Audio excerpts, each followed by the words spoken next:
Morning, people. This is David Smith at Correctional Officer Lifestyle, recording a video as I drive to work this morning. It's going to be a relatively short video. The reason for the short video is I have a pretty short drive to work. So I just want to go on ahead and let y'all know that I haven't forgot about you. It's been a transition. It's been a transition getting used to going to 8.5-hour shifts. It's been a bit of a transition going to the 8.5-hour shifts. Like I mentioned in a previous video, I did take care of another captain, or I assisted taking care of another captain. So my first two 8.5-hour shifts were actually 12s. But with the transition, I've been busy. And that's why I haven't been recording very many videos.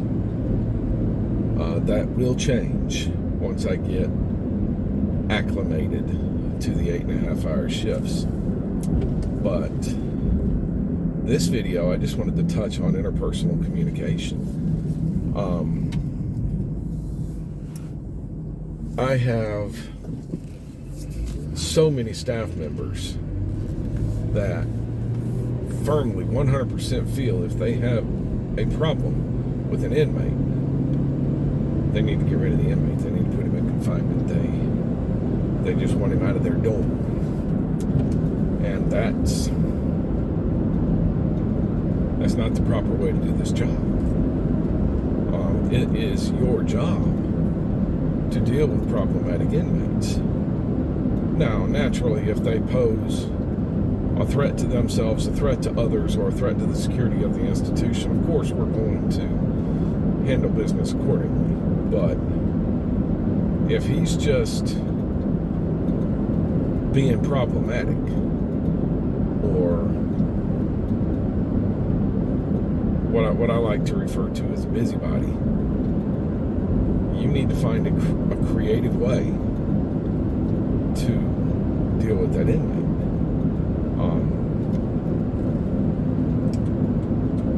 Getting rid of them is not an option a lot of times. So find a creative outlet for that inmate. Find a creative way to deal with him. My favorite way to deal with the busybody when I was a correctional officer was to assign him duties. Keep him busy. Not only that, but assigning him duties is a way to keep him away from your flat, a way to keep him away from your windows. Give him something to do. If you have inmates that are problematic in other ways, they've gotten a hold of some tobacco and they want to smoke. They've gotten a hold of some weed or some K2 and they want to smoke. There's ways to deal with them as well. But you have to find a way to deal with these inmates. That's your job.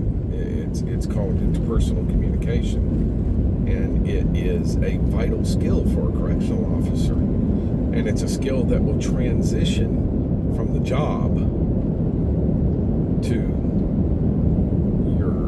your home life, your outside life, your life outside of the institution. Sorry about the rough road, folks.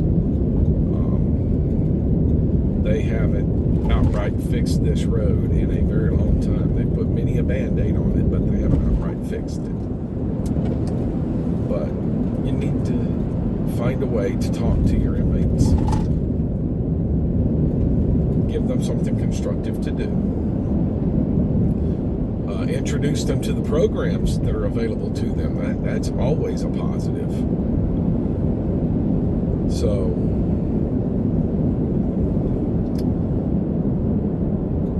give them constructive means to pass their time. A lot of inmates act up because they're bored. And we all know that idle hands are the devil's playthings. If they're bored, give them something to do. Give them something to do. something constructive to do, so that they're no longer bored. That's all I've got for this video, folks. That's it. Learn to talk to your inmates. Keep them busy. Give them some constructive things to do to keep them busy. And just, by God, communicate with them. Talk to them. Talk to them. It's your job. It is absolutely your job to talk to your inmates. Now, I'm not talking a whole deep personal conversation, but talk to your inmates. Give them something constructive to do. Find out what's on their minds. Find out what they like to do. And tailor your approach around that. That's all I got. That's all I got for this one. All right, as always, if you like the video, make sure you hit the like button. You want to see more, hit the subscribe button. Hit the bell for notifications when I post new videos. And comment. Let me know some creative ways that you have dealt with problematic inmates in the past. Of course, keep it professional, but let me know some creative ways that you've dealt with problematic inmates in the past. Okay? Domestic violence, there's no place for it in this world. 1-800-799-SAFE, 1-800-799-7233. That's the domestic violence hotline. The people at the other end of that phone call have the tools, abilities, and resources to help the victims of domestic violence. If you know the aggressor in a domestic violence situation, remember that the worst thing you can do is nothing. Say something to somebody. And if you are the aggressor in a domestic violence situation, there's help for you too. First thing you got to do is admit that you need that help. The second thing you got to do is ask for it. I am my brother's keeper. I am my sister's keeper. And love shouldn't hurt. This is Dave Smith at Correctional Officer Lifestyle. Y'all stay safe behind the fence. I'll see you in the next video.